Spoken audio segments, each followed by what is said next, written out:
안녕들 하세요. 저는 서울의 그 동호대교 바로 옆에 건너자마자 있는 옥수중앙교회 담임 목회하고 있는 호용환 목사라고 하는데요. 오늘 이웃사랑에 대한 이야기들을 여러분들과 함께 이렇게 나누게 돼서 아주 마음 기쁘게 생각하고 오늘 또 여러분들에게 유익이 됐으면 좋겠습니다.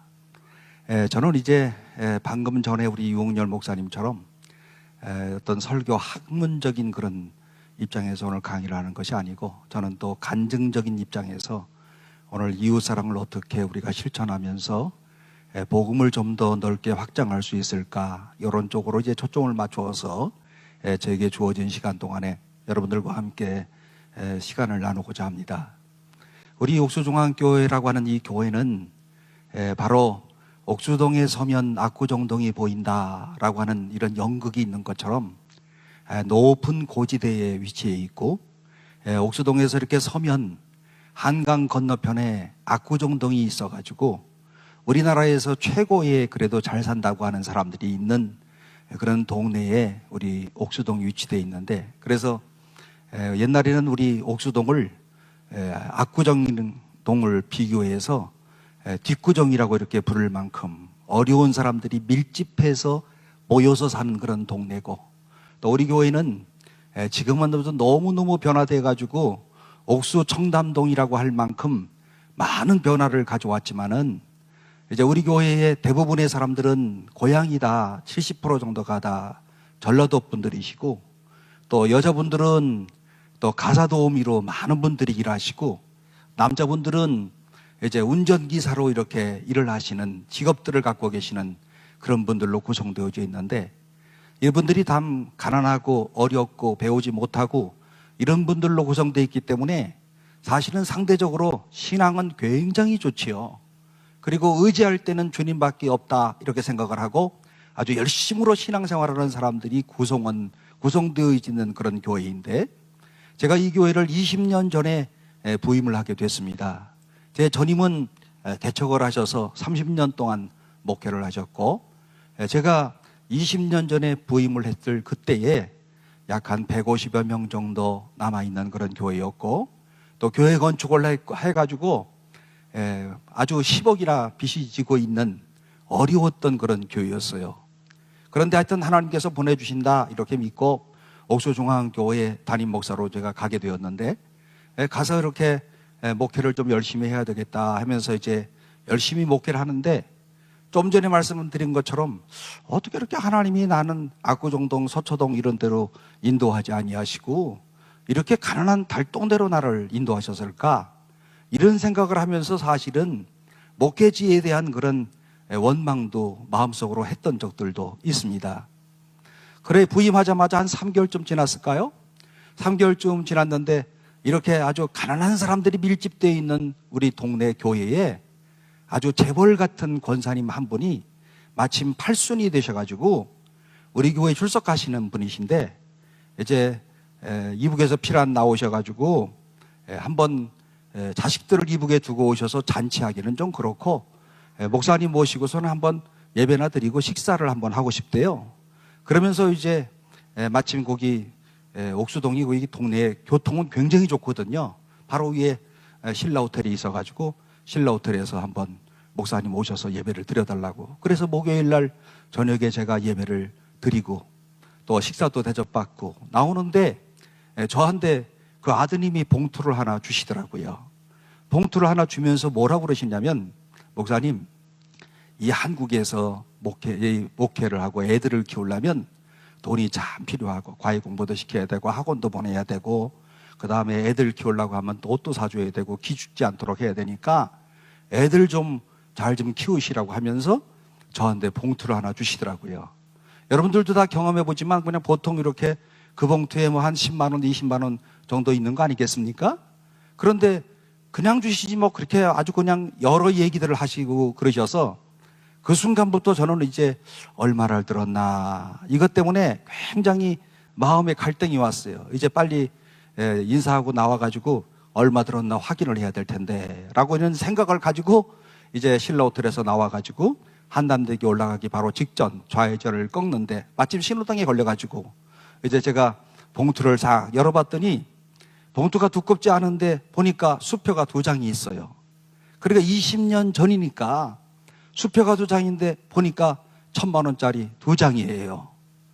그래서 그때부터 제가 난생 처음 현금 2,000만 원을 이렇게 받아본 적이 이제 처음이라서 가슴이 두근거리고 이걸 어떻게 했으면 좋겠나 이렇게 생각을 하는 과정에서 마음속으로 이런 생각이 들더라고요. 하나님께서 나를 이렇게 옥수동 달동네로 보내주신 것은 이 가난한 사람들을 사랑하고 그들에게 복음을 증거하는데 그들에게 필요한 것들을 잘 공급해 주라고 하나님이 저분을 통해서 나에게 이렇게 거금을 주셨구나 이런 생각이 들어가지고 제 아내와 함께 여보 이것 갖고 우리 다음 주일날 우리 장로님들 다 오시라고 그래가지고 이제 이걸 갖고 우리가 같이 장학위원회를 만들어가지고 우리 교회 어려운 사람들 동네 어려운 사람들을 도웁시다 그랬더니 제 아내가 당신 줬으니까 당신 마음대로 해 해서 일단 아내의 허락을 받고 주일날 제가 장로님들 다 오시라고 그래가지고 있었던 일들을 얘기하고 그 당시 우리 교회가 건축을 하고 10억의 빚이 있었는데 그 빚은 빚이고 오늘 우리가 어려운 사람들을 돕는 것이 하나님의 뜻이다. 왜냐하면 저는 독일에서 공부를 하면서 기독교가 무엇이냐 하는 것을 정의할 때 기독교란 하나님을 사랑하고 내 이웃을 내 몸과 같이 사랑하는 것인데 하나님을 사랑하는 것이 뭐냐? 예배를 통하여서 어떻게 예배를 하나님 앞에 잘 드릴 수 있을까? 그 속에 설교라는 것도 있는 거 아니겠습니까? 순간순간마다 하나님 앞에 어떻게 예배를 드려서 창조주 하나님 앞에 피조물인 나를 확인할 수가 있을까? 이 부분들이 있지만 또 한 면에서는 내 이웃을 내 몸과 같이 사랑하라. 이웃사랑을 어떻게 할 수 있을까? 이웃사랑이란 필요한 사람들에게 나눔과 섬김을 통하여서 내 이웃을 사랑하는 실천적인 그런 신앙이 오늘 우리에게 주어질 거다라고 하는 이런 생각을 했거든요.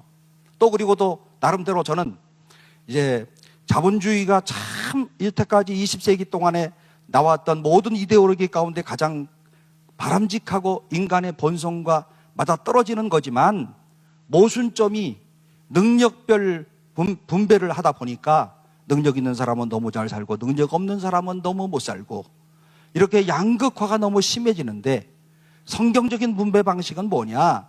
성경적인 분배 방식은 필요에 따른 분배다. 사도행전 4장에 나오는 바나바 사건과 함께 필요한 사람들한테 나눠주는데 그 필요한 사람들이 누구냐?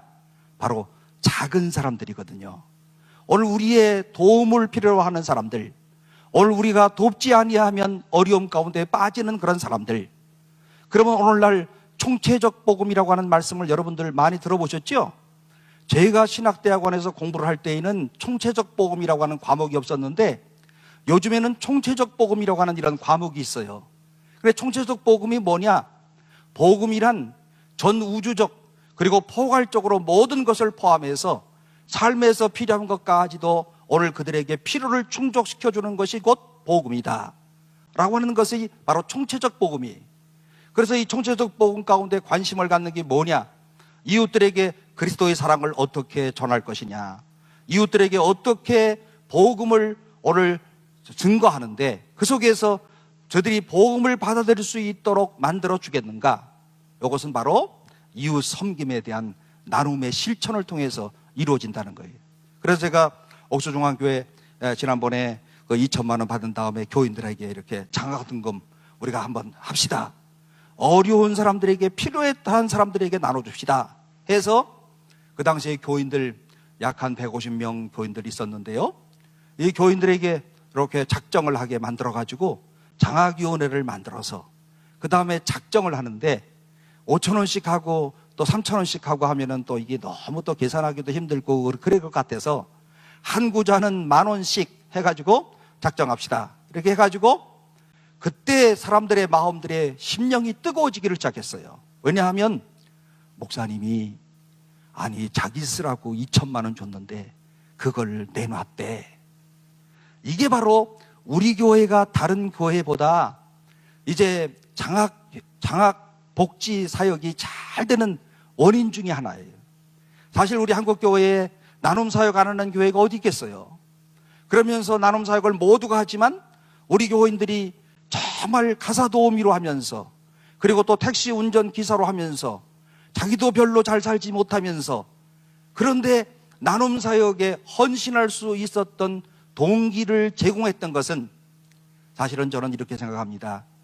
오늘 목회자의 따뜻한 마음이 오늘 이와 같은 이런 결과를 가져오게 되었다.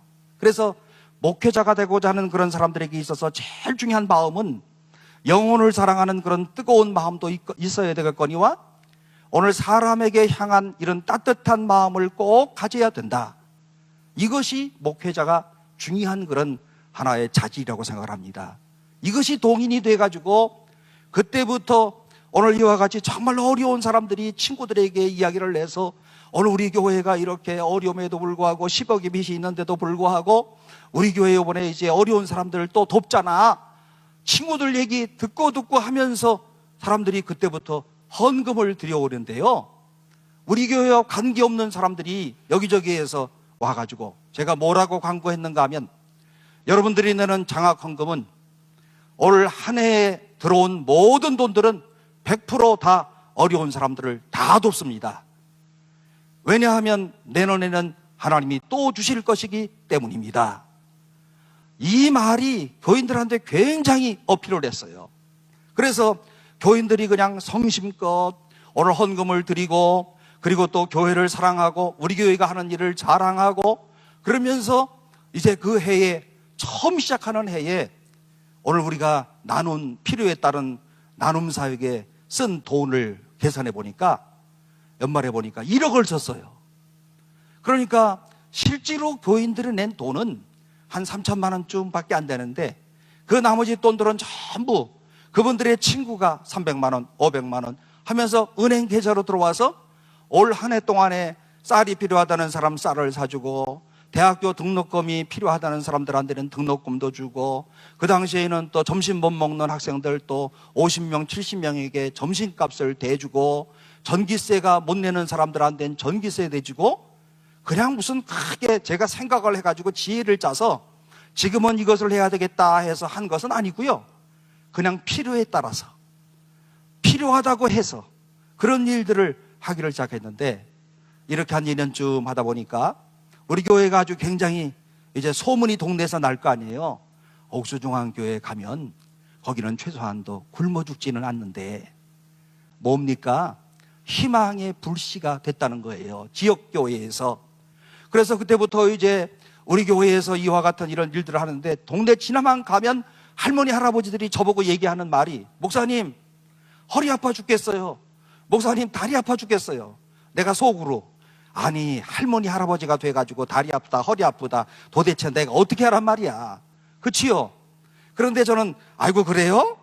그래서 제가 그 순간에 생각한 게 뭐냐면, 제가 옛날에 사관학교를 응시했다가 떨어지긴 했지만, 이 사관학교 시험 치를 때 그때 이제 47kg밖에 안 돼가지고 우리 아버지가 너무 시험에 합격하니까 좋으셔가지고 50kg를 만들어야 되는데, 우유를 저를 석 달 동안 먹인 기억이 있어요. 그래서 3개월 먹고 50kg 돼가지고 사관학교 2차 체력장 통과를 했던 적이 있었는데, 그래서 저 할아버지 할머니한테 우유를 좀 줘야 되겠구나 이렇게 생각을 하고, 우리 교회 바로 옆에 서울우유 지점이 있어가지고 제가 가서 한번 물어봤어요. 우유가 한 개가 얼마입니까? 했더니 700원이래요.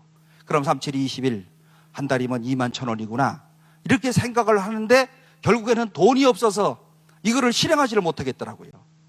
그러면서 저 불쌍한 할머니들 영양 부족이 돼가지고 저렇게 골다공증으로 다리 아프다 허리 아프다 뭐 그러시는데 줬으면 좋겠는데 생각했는데, 어느 날 어제 제 처남하고 같이 포항을 갔다 온 길에서, 아니 내가 요즘 사회에서 좀 돈 좀 조금 벌었는데, 내가 교회는 안 다니지만 그래도 나도 좀 착한 일을 좀 하고 싶은데 뭐 좀 할 게 좀 없을까? 저는 그 순간에 하나님께서 나에게 기회를 주신다고 생각했어요. 아니 우리 동네 아시는 것처럼 어려운 사람들 많이 살잖아요. 우유 배달을 좀 했으면 좋겠어요. 그랬더니 우리 처남이 뭐라고 그러냐면, 얼마쯤이면 될까? 드디어 기회가 점점 가까이 오는 겁니다. 제가 그 순간에 많이 부르면 우리 처남이 뒤로 넘어질까 봐 걱정되고, 너무 조금 부르면 내가 손해날 것 같아가지고 느헤미야서 1장에 나오는 것처럼 잠시 목도를 했어요. 하나님, 몇 개 부를까요?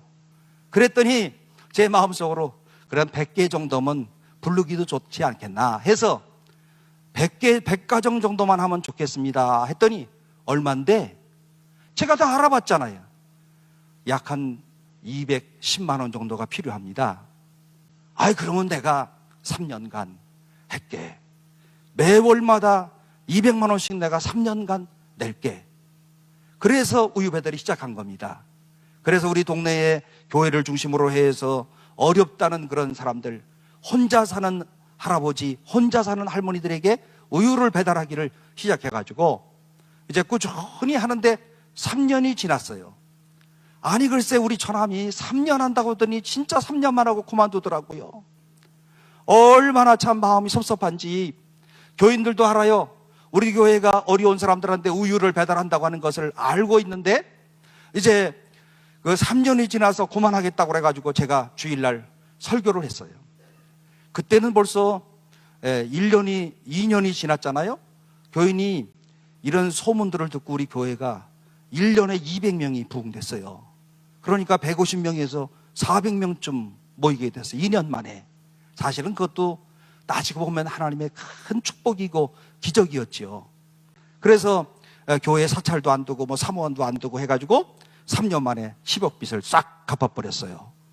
그런데 이제 교인들한테 제가 설교를 하기를, 여러분, 우리 우유를 그동안에 이렇게 돈을 대주시던 분이 3년까지 약속을 했는데 3년 지난 다음에 이렇게 안 하시겠다고 하니, 여러분들 가운데서 11조도 드리고 감사헌금도 드리고 과외로 10만 원씩 우유값으로 드릴 사람 25명만 오늘 여러분들이 작정해 주시기를 바랍니다 하면서 제가 울었어요.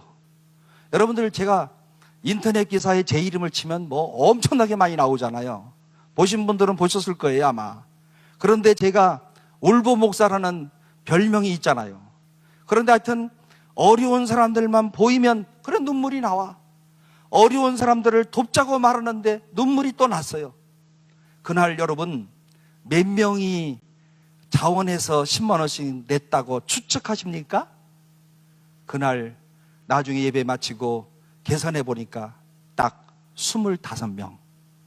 딱 말씀하는 대로, 뭐 제가 뭐 여기에 뭐 하나님은 뭐 성취하시는 하나님, 기도에 응답하시는 하나님, 뭐 이런 말 붙이고 싶지 않아요. 25명이 딱 돼서 그때부터 2003, 4, 5, 6, 7, 8, 9, 10, 11년까지, 아니 이분들이 6년 동안 한 번도 빠지지 않고 매월마다 10만 원씩 내신 거야.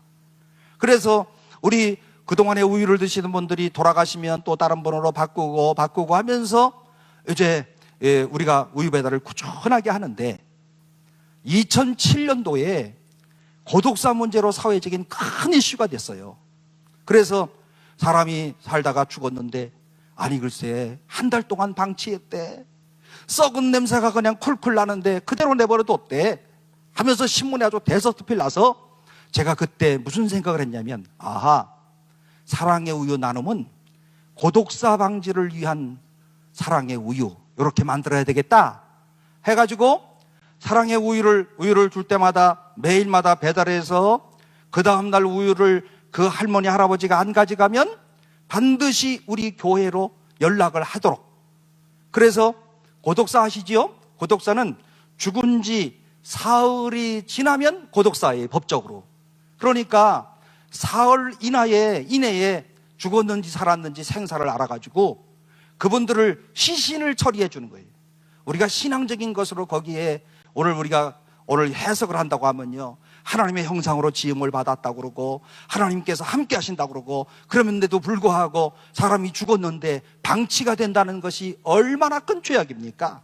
신앙적으로 따진다면 이 고독사가 그런 의미가 있어요. 그러는 가운데 오늘 우리 교회 이제 이 고독사 방지를 위한 우유 배달 해가지고 하는데, 우리 교회 가운데, 교인 가운데 여러 교인들이 이제 있는 중에 요즘 여러분들이 잘 아시는 배달의 민족의 김봉진 집사 대표 아세요? 다 들어보셨죠? 그 사람이 우리 교인이요. 그 사람이. 그런데 그 사람도 전라도 사람이야. 엄청나게 고생해. 그리고 집에 가면 정말 제가 그 집에 가서 울지 않고 나온 적이 없어요. 너무 가난하게 살아서. 그런데 이 사람이 우리 교회 다니면서 이제 제가 주례도 하고 그러는데 30살쯤 해가지고 사업을 하겠다는 거예요. 그래서 이제 사업할 때마다 이 사람이 중요한 거는 그 부모님들이 아주 열심으로 기도하시는 분인데 꼭 개업 예배를 드려요. 근데 이 사람이 개업 예배를 무려 2, 3년 동안에 7번 드렸어. 야, 얼굴도 두꺼워. 지금 생각해보면요. 거꾸로 얘기하면 믿음이 너무 좋아. 토요일 날쯤 주일 날 만나가지고 목사님, 내 그 친구만 오면 또 망했구나 이렇게 생각하는 거예요. 목사님, 이번 돌아오는 토요일 날 개업 예배 좀 드려줄 수 있어요? 그럼 제가 가야지 어떻게 해요? 그래서 내가 마음속으로 이제 또 망했구나 생각하면서, 그때는 나이도 어리니까 또 망했냐? 내가 반말로 네, 이제 잘 안 되네요. 그래서 또 예배를 드리고 하는데 망해도 또 그 다음에 시작하면 예배를 드리고 망해도 또 그 다음에 또 다른 예배를 또 드린다고 그러고, 그러던 어느 날 이제 2011년 그때 저한테 찾아왔어요. 목사님, 개업 예배를 드리려고 그러는데 제가 사실 목사님이 하시는 사랑의 우유 그거 참 휘리 꽂혔거든요. 그래서 내가 기도하기를, 내가 돈을 벌면 사랑의 우유는 제가 하게 해달라고 하나님께 기도했어요. 제가 얼마나 휘리 꽂혔으면 우유 배달하다가 배달의 민족이라고 이름을 적겠어요. 이 배달의 민족의 우유 이름 진 거는 우유 배달 때문에 진 거예요. 모르셨죠? 예, 뭐 그냥 음식 시켜다만 잡섰지 배달의 민족의 스토리를 모르실 거예요. 그런데 그분이 그렇게 얘기를 하는 거예요. 그래서 이제 가서 논현동에서 이제 5명이 앉아가지고 예배를 드렸어요. 드리고 나서 그 다음에 1년쯤 지났는데 이제 신문에 서서히 나면서 배달의 민족이 사회적으로 아주 어플리케이션 개발에 성공했다고 아주 점점 좋은 얘기가 나오는데, 그러나 아직은 적자다 이런 얘기가 계속 나와요. 그러는 중에 2011년 마지막 12월쯤 됐을까? 그때 저한테 찾아오더니, 목사님, 이제 우유 배달하는 돈 내는 사람들 있잖아요. 그 사람들 돈 내지 말라고 좀 얘기해 주세요. 제가 500만 원씩 매월 내겠습니다. 내 마음속에 기뻤을까요? 아니면 갈등이 왔을까요? 기쁨보다도 갈등이 왔어요. 아니, 이 친구 한 2달쯤 한다고 하다가 이제 못한다 그러면 그 다음에 도대체 어떻게 되는 거예요? 내던 사람하고 또 내라고 그러겠어. 어떡하겠어요? 그래서 갈등이 와가지고 제가 마음에 갈등이 왔지만 그 사람으로서는 또 믿음으로 얘기하는데 어떻게 안 할 수도 없어서, 아니 그래서 돈이 돼? 내가 그랬더니 이거 하여튼 최선을 다해봐야지요. 아니 하다가 이렇게 또 못 내면 어떡해? 그랬더니 그래도 목사님 너무 걱정 마세요. 내가 책임지고 할 테니까. 그런데 따지고 보니까 그때 골드만삭스로부터 430억 투자를 받아가지고 적자나는 회사에서 매월마다 우유값을 500만 원씩 내는 거예요. 참 그런 것 참 대단하죠? 그런데 내는 것까지는 좋은데 그 다음 해에 골드만삭스로부터 전화가 왔어요. 예, 목사님을 한번 만나야 되겠대요. 그러니까 저를 만나러 와가지고 왜 왔냐면 김봉진 대표가 옥수중앙교회에게 우유값으로 매월 500만 원을 냈는지 안 냈는지를 확인해야 되겠다는 거예요. 상무이사 둘이. 난 신문에서 골드만삭스 그러면 엄청나게 똑똑한 영재 같은 사람들이 주로 있는 곳이잖아요, 거기가. 그리고 연봉도 엄청 높잖아요. 서울에 광화문으로 출근하는 사람들 중에 골드만삭스가 광화문에 있거든요. 아주 우리 사회에 제일 똑똑한 사람들이 거기에 몰려 있는 건데, 그렇게만 알고 있었는데 골드만삭스의 상무이사들이 저한테 청문회 하는 것처럼 찾아오겠다는 거예요. 그래서 제가 오라고 그래서 같이 얘기를 하면서 하는데, 아니 글쎄 이렇게 딱 앉아가지고서는 청문회식으로 얘기를 하는데 나하고 한국말로 얘기하면서 쓰는 거는 전부 영어로 받아 쓰더라고요. 그래서 내가 그거 보고 쫄았어. 그것부터가 얼마나 똑똑한지. 말도 뭐 얼마나 잘하는지 몰라요, 한국말을. 그런데 또 쓰는 건 다 영어로 써. 아마 조금 전에 유흥열 목사님보다 더 잘할 거야 아마, 사실은. 그래서 하여튼 그분들이 그러면서 얘기를 쭉 하는 거예요. 첫째 중요한 것, 김봉진 대표가 500만 원씩을 내느냐? 낸다. 두 번째, 어떻게 이렇게 옥수동에서 목회를 하시면서 어려운 사람들에게 관심을 가졌냐 하면서 우리 교회가 그동안에 했던 무상급식이라든지, 그 다음에 또 어려운 사람들 전기세 내주는 거라든지, 떡국 만들어준다든지, 김장 해준다든지, 그동안에 10년 동안은 신문에 한 번도 난 적이 없어요. 그냥 조용히 했는데 그 조용한 가운데 10년이 딱 지나니까 조선일보를 중심으로 신문에 한번 탁 난 다음부터 그 다음에 연예인이 됐어요, 우리 교회가.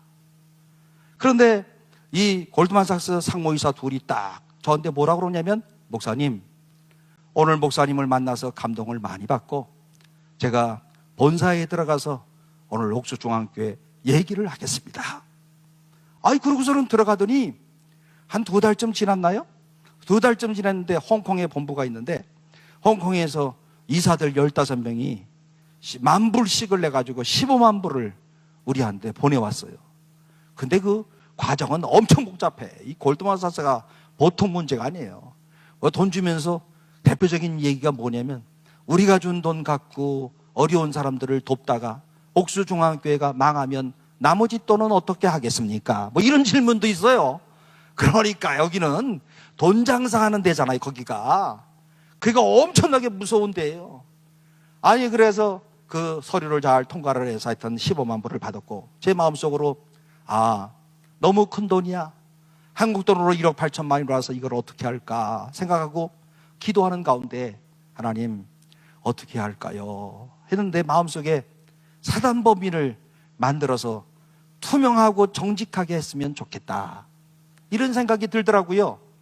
그래서 제가 김봉진 집사한테 얘기를 하면서, 김 집사, 그때는 김 집사가 나이도 젊고 지금처럼 재벌 같은 사람이 아니라서 제가 반말하던 때예요. 요즘에는 만나면 존댓말해. 예, 근데 그때는 반말하던 때인데 어떻게 사단법인 만들려고 그러는데 어떻게 생각해? 그랬더니, 이 목사님은 목사님이 하시는 건데 목사님이 알아서 하세요. 그래서 난 사단법인 만들려고 그러는데 골드만삭스가 또 1억 8천만 원 주고 그래가지고, 그랬더니 그냥 목사님이 좋으신 대로 생각대로 하세요. 그래서 제가 사단법인을 만들었어요. 말은 이렇게 쉽게 하지만 사단법인 만드는 거 보통 어려운 거 아닙니다. 사단법인 만들어서 상속하는, 부정상속으로 쓰는 나쁜 사람들이 있어가지고 사단법인 함부로 허가내지 않아요. 그래서 어쨌든 사단법인이 허가를 받아가지고 그때부터 이제는 성동구에만 국한하지 않고 서울 시내까지 전부 우유 배달을 해야 되겠다라고 하는 비전을 가지고 서울의 25개 구 가운데 제가 통계적으로 보니까 100만 명당 100명이 고독사 할 수 있는 확률인데, 그렇다고 한다면 서울에 이제 한 구당 150가구씩만 우유를 준다면 그 사람들 중에서 고독사를 방지할 수 있는, 좀 더 폭넓게 할 수 있겠구나라고 하는 그런 생각이 들어가지고 한 구에 150가구씩 이렇게 주기로 마음에 결정을 하고 이제 돈이 되는 대로 주는 거예요. 한 번 우유를 받으시는 분들은 죽을 때까지 먹는 겁니다. 중간에 끊으면 안 돼. 죽을 때까지. 그러면서 돈이 많이 들어오면 들어오는 대로 이거 갖고 1년을 할 수 있을까 계산하면서 그 계산만 제가 한 거예요, 사실은. 그런데 감사한 것은 그때부터 하나님께서 은혜를 주시는데 여기저기에서 이제 예수 믿는 사람, 예수 안 믿는 사람, 저를 아는 사람, 모르는 사람 해가지고 계속 큰 돈이 들어오는 거예요. 그렇게 들어오면서 확장한 것이 요즘에 이제 서울의 25개 구 가운데 22개의 구에 150가구씩 3,000명의 사람들에게 지금 우유가 배달되고 있습니다. 그 중에 한 달에 200명에서 300명이 죽거나 요양병원으로 가는 거예요. 그러면 우리가 계속 바꿔야 돼요. 죽었다고 연락이 오는 사람들은 또 다른 사람에게 또 혜택을 주고 다른 사람에게 혜택을 주면서 지금 200가구씩 300가구씩, 제가 가정이라고 그러지 않고 가구라고 하는 이유를 아시겠지요? 한 사람이 살기 때문에 그래요. 한 사람만 독거노인이 살기 때문에. 그러면서 생활력이 없는 사람들, 부자들은 독거노인이라 하더라도 잘 안 죽어. 고독사 안 하셔. 왜 그런지 아세요? 아버지가 부자면요, 우리 아버지 돈 많으니까 상속받아야 되잖아. 그러니까 아버지한테 늘 연락해.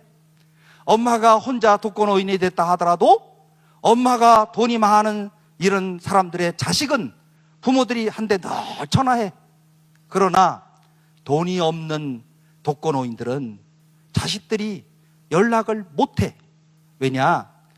불효자식이라 그렇기도 하지만 사실은요, 또 그 아버지의 자식들이 살면서 너무 생활이 육체노동자이기 때문에 연락할 수 있는 경제적, 시간적 여력이 없어요. 그러니까 못하는 거예요. 그러니까 이 독거노인들의 그 자식들 무조건 나쁘다 그러면 안 되고, 사실은 생활이 불편하고 가난하니까 연락을 못하는 거거든요. 그래서 한 달에 200명, 300명씩 이렇게 사람들이 죽거나 요양병원에 가거나 그렇게 하거든요. 그래서 이제 우리가 일들을 꾸준하게 이렇게 하는 과정에서 이제 제가 3,000명 됐잖아요.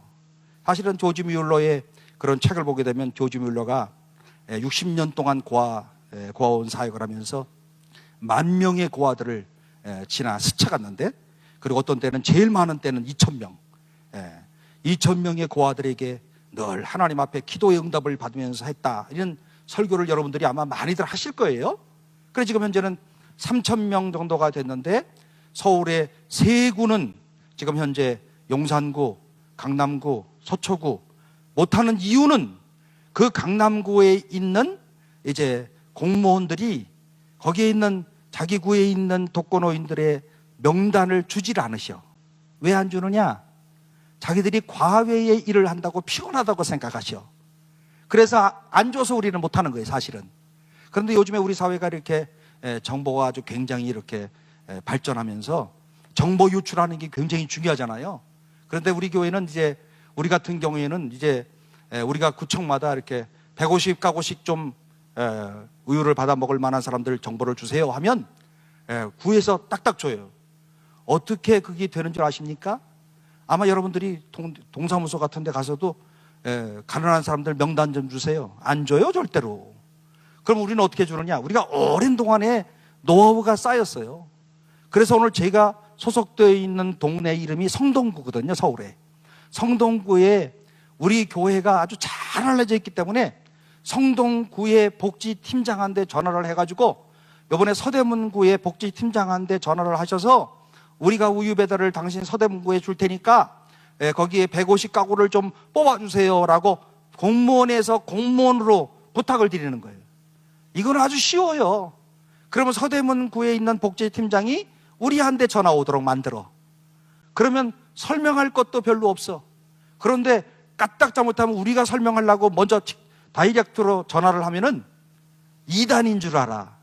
돈이 어디서 나와서 오늘 우리한테 그렇게 한 달에 500~600만 원씩 들은 돈을 매일마다 하겠다고 하십니까? 라고 당장 그러는 분들이 계시더라고요. 근데 지금 우리가 우유 배달을 벌써 18년 했잖아요. 우유 배달을. 그래갖고 꾸준하게 하다 보니까 서울 시내에서 알만한 사람들은 알고, 그 다음에 또 오늘 우리가 하는 일들이 여러 사람들한테 고독사의 문제가 터질 때마다 항상 우리한테 연락이 오고 하다 보니까요, 사람들이 오늘 우리가 복음을 전파하면서, 저는 오늘과 같은 이런 시대에 또 저처럼 목회의 내리막길을 가고 있는 저에게 한 가지 이런 생각을 했습니다. 우리 교회가 잘했다라고 하는 것보다도 조그마한 교회가 했던 선한 착한 일이 사회 사람들에게 영향을 줘서 예수 믿지 않는 사람들의 마음을 움직여줬고, 오늘 예수 믿지 않는 사람들이 감동을 받아서 주머니를 열고 오늘 이들이 기부를 했다.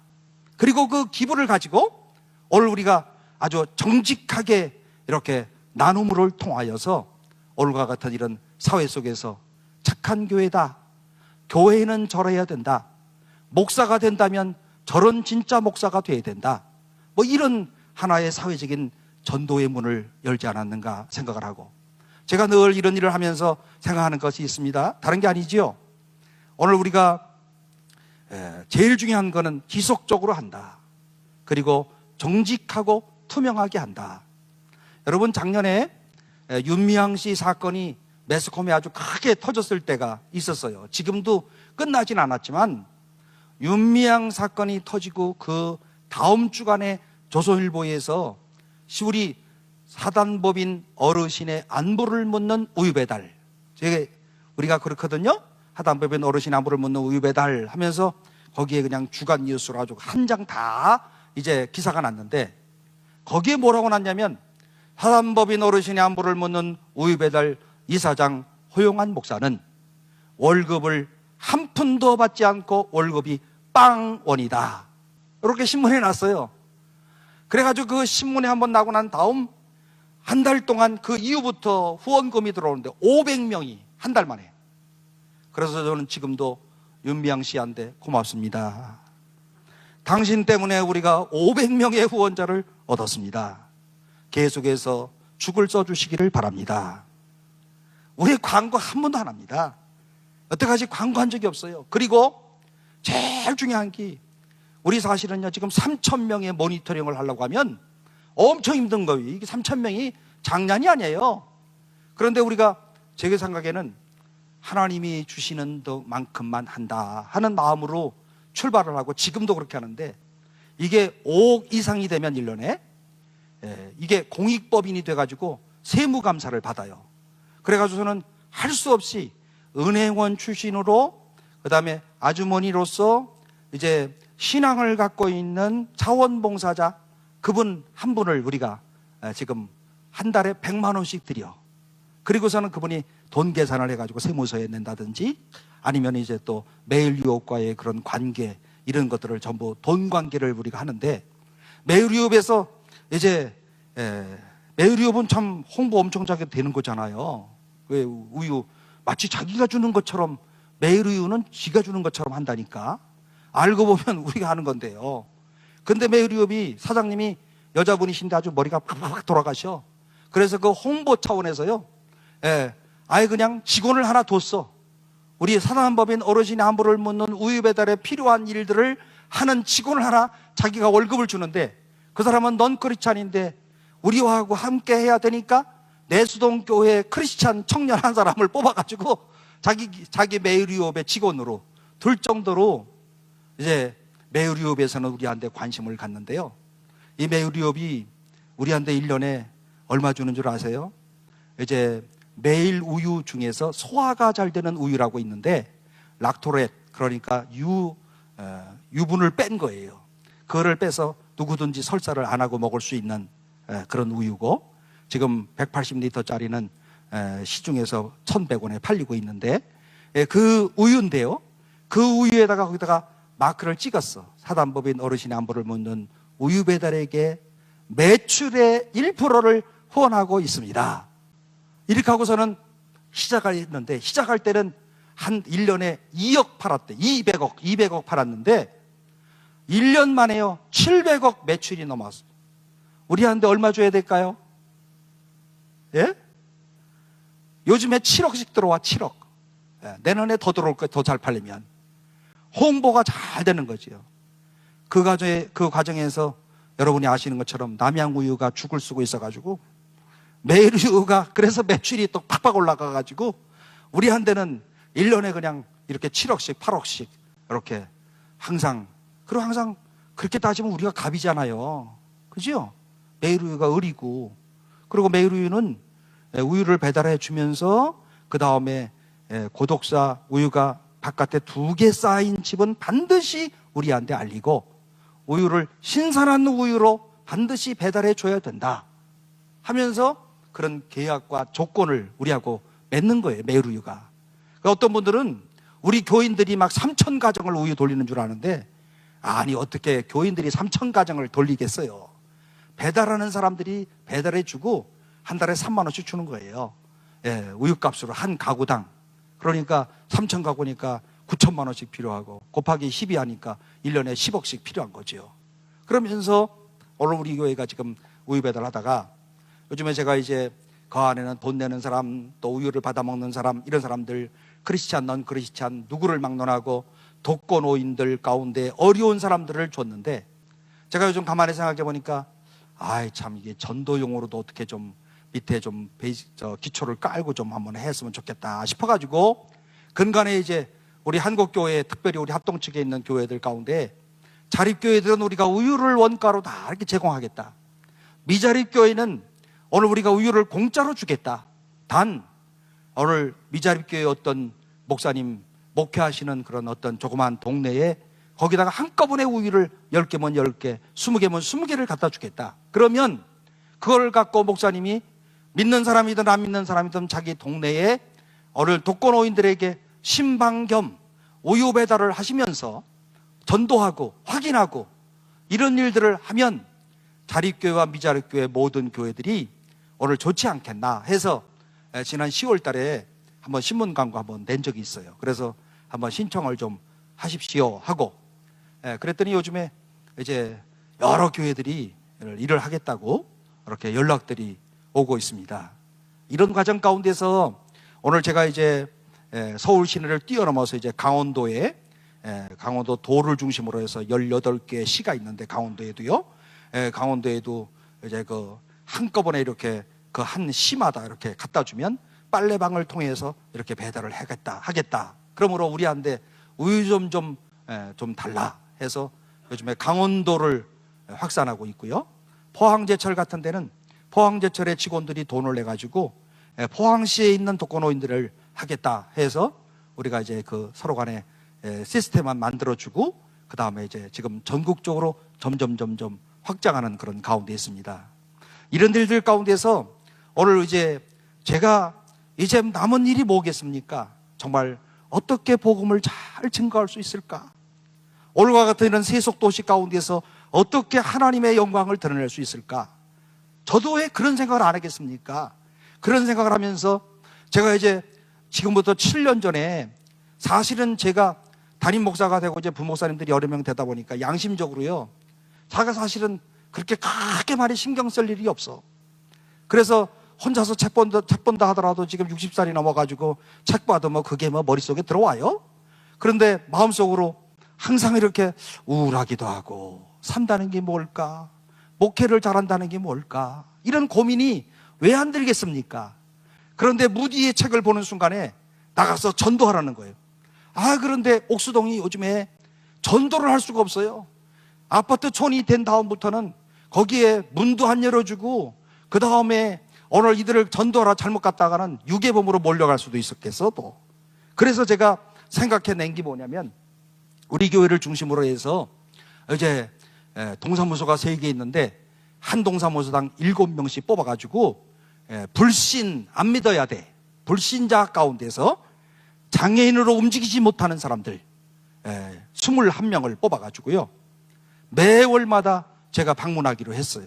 그래서 교회에 이제 20가정이니까 10팀씩 반을 쪼개가지고 A조, B조 해가지고 교육자들 2명씩 딱딱 붙고 그 다음에 또 너무 많이 가면 안 되니까 권사님, 집사님 집에서 노시는 분들, 직장 안 다니시는 분들 3명씩 해서 5명씩 해서 번갈아 가면서 나오게 하는데 근데 문제는 어디에 있느냐면 자기 남편에 대해서 원망을 많이 하는 사람들 주로 권사님부터 나오셔요.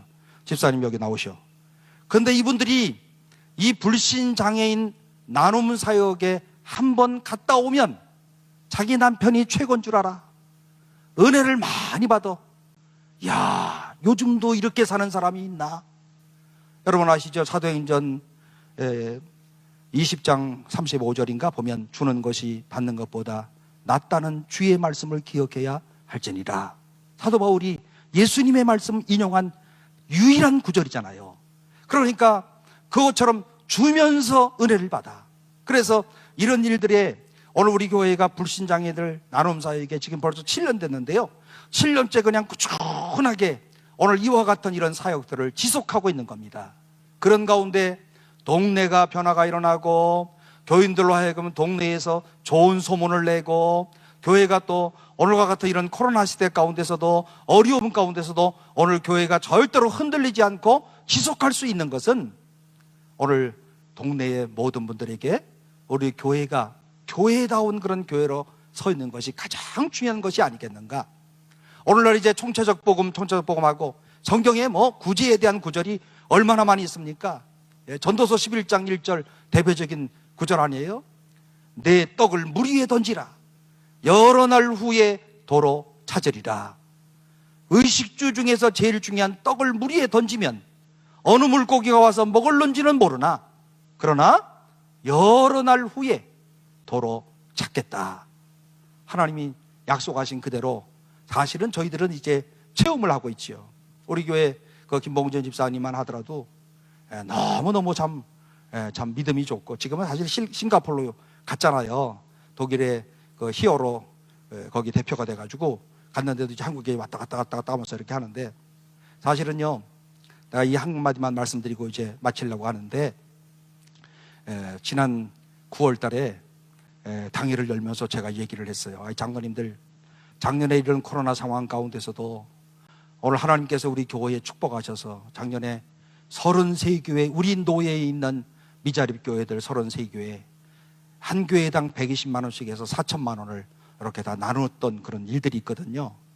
그리고 나서 이제 올 연초에 또 하나님께서 큰 헌금을 주시고, 그래서 우리 교회가 이렇게 넉넉하게 사는데, 내가 그렇다고 해서 뭐 샤머니즘적인 그런 생각을 갖고 있는 건 아니고, 우리가 계속해서 나눠야 된다. 따져보세요. 아니 교회 돈이 제 겁니까? 저는 사실은 우리 교회가 지금도 사찰 없어요. 서울에서 우리 교회만큼 모이는 교회로서 사찰 없는 교회는 우리밖에 없을 거예요. 사무원도 없어요, 우리는. 그리고 우리 교육자들이 다 나누어서 일을 하면서 제 목회 철학은요, 부목사님들한테 많이 주자. 사무원들한테 나갈 거, 도리어 우리 부목사님들 일하는 거 더 주자. 이런 철학을 갖고서 목회를 하고 있어요, 저는요. 그러니까 500명 이상의 교인들이 모이는 교회, 사찰 없는 교회가 어디 있습니까? 서울에. 그러니까 우리는 아예 그런 걸 두지 않아요. 절약하고 나머지는 어려운 사람들한테, 필요한 사람들한테 나눠준다. 이게 제 목회 철학이에요. 그리고 이렇게 목회하는 것이 옥수동에서 20년이 됐는데, 이번에 이제 추수감사주일날 장로님들한테 이 말씀을 드렸죠. 우리 이번 추수감사 헌금은 100% 다 어려운 사람들한테 개척교회에다 나눠줍시다. 그랬더니 장로님들이 뭐 나눠주는 거에 대해서는 뭐라고 안 그러셔요. 그런데 장로님들이 그럼 그렇게 하시죠. 그래서 50%는 이제 우리 노예 15교회 100만 원씩, 또 50%는 오늘 지역의 어려운 사람들 해서 그러면 3천만 원 정도 예상을 합시다, 장로님들께. 그랬더니 목표를 뭐 정할까요? 그러길래 목표를 정해야 되지요. 실은 우리 교회가 평상시에 한 2천만 원 나와요, 추수감사헌금이. 그래서 내가 1,000만 원이 더 나와야 되는데 이거 어떻게 나올 수 있을까 하고 제가 한마디 했어요. 요즘 이제 20년 이상 목회를 하니까 조금 힘이 생겼어요. 새로 목회 40대 들어가셔서 담임 목사 하시는 분들 이런 말 했다가는 쫓겨나. 제가 장로님들 이번에 전에 내던 데에서 2배로 내세요. 이거 함부로 할 수 있는 말입니까?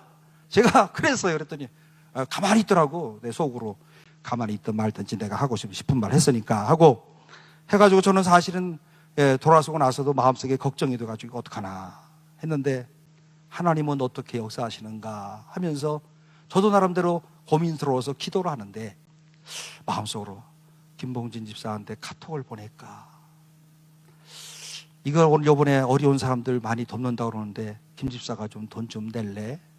뭐라고 쓰지? 뭐 이런 많은 고민이 생겼어요. 그래서 쓸까 말까 여태까지 한 번도 우리 김 집사한테 돈 좀 내, 이런 말을 한 적이 없어요. 그런데 추수감사주일날 어려운 사람들 돕는다고 하면서 돈 내라 그러면 어떨까? 그래서 이게 목회자의 고민이잖아요. 그래서 이제 망설이고 있는 찰나에 하나님께서 역사하시는데, 지난 월요일날 아침에 새벽, 그 친구는 항상 새벽 5, 6시에 전화, 6시, 7시에 전화와. 전화가 쫙 왔어요. 나 속으로 반가운데, 목사님 이러이러한 일로 인해가지고 제가 좀 목사님께 기도를 좀 받아야 되겠는데 좀 기도 좀 해주세요. 그런데요, 그 사람 46살이 지금 46살인데 머리 빡빡 깎고 다니잖아요. 그죠? 머리 빡 수염 이렇게 싹, 그리고 뭐 스티븐 그저처럼 그냥 스티브 잡스처럼 막 머리 요거 수염 걸리고 머리 빡빡 깎고 다니고, 그리고 또 무모한 형제들 해가지고 뭐 해민 스님하고 몇 사람들하고 해서 머리털 없는 사람들 해가지고 형제도 맺고 막 그래요. 근데 그 사람이 기도는 열심히 못 시작할 때 어려울 때 하나님께 기도하는 건 잘해. 그런데 저한테 이제 항상 교회 오면은요 안수기도 해달래. 여러분 46살씩 돼갖고 재벌 반열에 들은 사람이 목사님한테 머리통 갖다 댈 수 있겠어요? 요즘에 머리 대는 사람 없어. 별로. 되게 하겠다고 하더라도 싫어해. 이 친구는 항상 머리통 대고 그 다음에 안수기도 해주세요 그러거든요. 근데 이제 제가 그분한테 그분이 또 기도해달라고 연락이 왔어요. 그래서 제가 그 얘기 다 듣고 어려운 얘기들 듣고 기도했어요. 그리고 좀 목사님 좀 어려운 거 없습니까? 그래서 이거 뭐 나 좀 어렵긴 뭘 어렵게 해서 나는 그냥 편안하게 잘 살고 있지. 그랬더니 그래도 좀 뭐 제가 좀 해야 될 일 없어요. 제가 뭐 시간으로 봉사도 못하고 몸으로도 못하는데 물질로라도 한다고 그랬잖아요.